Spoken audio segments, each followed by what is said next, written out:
Hi, I'm Josh Lee, and this is the second episode in a series of video logs that are covering the development process of my game, The Puzzling Ascent. Today, I'll go through all the work that I got done during the first week and what I want to accomplish for next week. So looking back at the goals I set, the main one was to have the first floor completely mapped out and designed, as this would help guide me forward when I'm developing the level. And I'm happy to say that I was able to accomplish this and make a floor plan that I was pretty happy with. In order to do this, I did a bit of research into what, general office buildings look like, what types of rooms they have, what the layouts are like, and I tried to incorporate that the best I could into my level design. And I also mapped out where each puzzle would be, color coded it, make it easier when I'm blocking it out and designing it, that I have an idea of where everything should be. Overall, I am pretty happy with it. I feel like the puzzles lay out a good path that the player will follow, stops them getting confused. They know sort of which puzzle is going to come next and which ones they've already got the clues for, and I think it's a very effective level design. Now that's completed, the next goal was to take this design into Unreal Engine and start blocking out the actual level. Now, doing this was actually pretty simple. I pretty much just remade my level design one-to-one. I'd already created the starting room when I put in the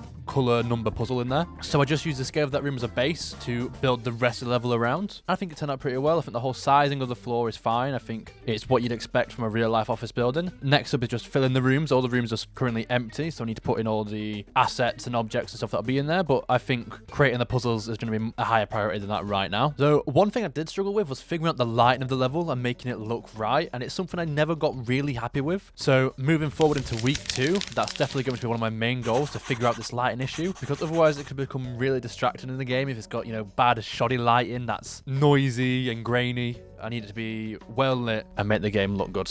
Now, another thing I want to get sorted in week 2 is just having more puzzles created and implemented. So obviously I've already got the starting puzzle with the letters and the numbers and such, but another one I want to include is the second puzzle on the floor, which is multiple different flowers that are different colors, and the number of petals on the flower reflect on a keypad. It's very similar to the first puzzle, but instead of just colored up numbers, it's flower petals. Also getting the Morse code puzzle in there within the computer room. I've already got the main mechanic for that developed, so it'd just be incorporating it into an actual puzzle. And with all that said, that's me done for today. We'll see where I am next week, and goodbye.